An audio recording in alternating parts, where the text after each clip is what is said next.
ബൈബിളിൽ ഇങ്ങനെ പഠിപ്പിക്കുകയാണ്.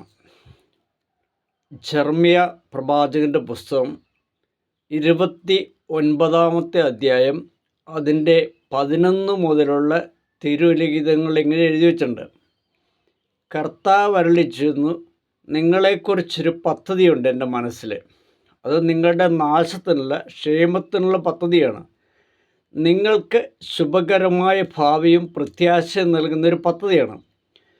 അപ്പോൾ നിങ്ങൾ എന്നെ വിളിച്ചപേക്ഷിക്കും, ഞാൻ നിങ്ങളുടെ പ്രാർത്ഥന കേൾക്കും. നിങ്ങൾ എന്നെ കണ്ടെത്തും, നിങ്ങൾ എന്നെ കണ്ടെത്താൻ ഞാൻ നിങ്ങൾക്ക് ഇടയാക്കും എന്നാണ് തിരുവചനം എഴുതി വെക്കുന്നത്.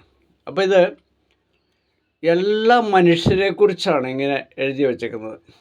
ഇവിടെ ഹൈന്ദവരെന്നോ ക്രിസ്ത്യാനിയെന്നോ ഇസ്ലാമെന്നോ പറഞ്ഞിട്ടില്ല. നിങ്ങൾ എന്നെ കണ്ടെത്തും, അതായത് യൂണിവേഴ്സൽ, എല്ലാത്തിൻ്റെയും ഉടയവൻ ദൈവമാണ്. അപ്പോൾ നമ്മൾ തളർന്നിരിക്കുന്ന ഒരു വ്യക്തിയാണോ? നമ്മൾ ഒറ്റപ്പെട്ടു പോയ ഒരു വ്യക്തിയാണോ? അപ്പോൾ നമ്മളിങ്ങനെ ഓർക്കുക, നമ്മളവിടെ ദൈവത്തിൻ്റെ കയ്യിൽ ഒരു മനോഹരമായ ഒരു കുടമാണ് നമ്മൾ, അല്ലേ? അപ്പോൾ ദൈവത്തിന് നമ്മളെക്കുറിച്ച് വലിയ പദ്ധതിയുണ്ട്.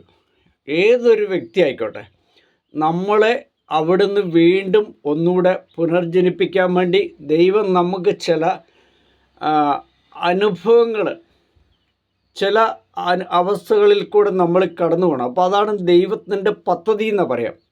അപ്പോൾ യൂണിവേഴ്സലിന് നമ്മളെക്കുറിച്ച് വലിയ ചിന്തയുണ്ട്.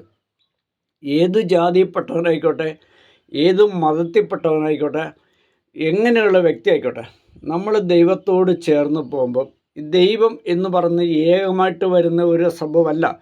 ദൈവവും പ്രപഞ്ചവും കൂടെ ഒന്നിച്ചാണ് യൂണിവേഴ്സൽ പ്രപഞ്ചശക്തികൾ. അപ്പോൾ നമ്മുടെ കണ്ണുനീരിന്, മനുഷ്യനൊഴിക്കിയ ഓരോ കണ്ണുനീരിന് ഇന്നല്ല നാളെ ഒരു ഫലം കിട്ടും. പക്ഷെ നമ്മൾ ക്ഷമയോടെ കാത്തിരിക്കണം. അതുകൊണ്ടാണ് പറഞ്ഞത്, നിങ്ങളെക്കുറിച്ചൊരു പദ്ധതി എൻ്റെ മനസ്സിലുണ്ട്. ഞാൻ ഷാ ഉളിക്കൽ, എനിക്ക് ഒരു യൂട്യൂബ് ചാനലുണ്ട്. ഷാ ഉളിക്കൽ എന്നാണ് ഈ യൂട്യൂബ് ചാനലിൻ്റെ പേര്. നിങ്ങൾക്ക് എൻ്റെ ഞാൻ ചെയ്യുന്ന വീഡിയോസ് ഇഷ്ടപ്പെടുകയാണെങ്കിൽ ലൈക്ക് ചെയ്യണം, ഷെയർ ചെയ്യണം, പ്രോത്സാഹിപ്പിക്കണം. അപ്പോൾ ദൈവം അനുഗ്രഹിക്കട്ടെ. എല്ലാവർക്കും നല്ലൊരു പ്രഭാതം നേരുന്നു, നല്ല ജീവിതം നേരുന്നു. എല്ലാ മനുഷ്യരും ദൈവത്തിൻ്റെ മക്കളാണ്. ആ ബോധ്യത്തോടെ ജീവിക്കുക. പരസ്പരം നല്ല ബഹുമാനത്തോടും എല്ലാവരും അംഗീകരിച്ചും ജാതിയും മതവും ഒന്നും പരസ്പരം വേർതിരിച്ച് കാണാതെ നല്ല ജീവിതം നയിക്കാൻ ദൈവം എല്ലാവരെയും അനുഗ്രഹിക്കട്ടെ എന്ന് ഞാൻ ആശംസിക്കുകയും പ്രാർത്ഥിക്കുകയും ചെയ്യുന്നു.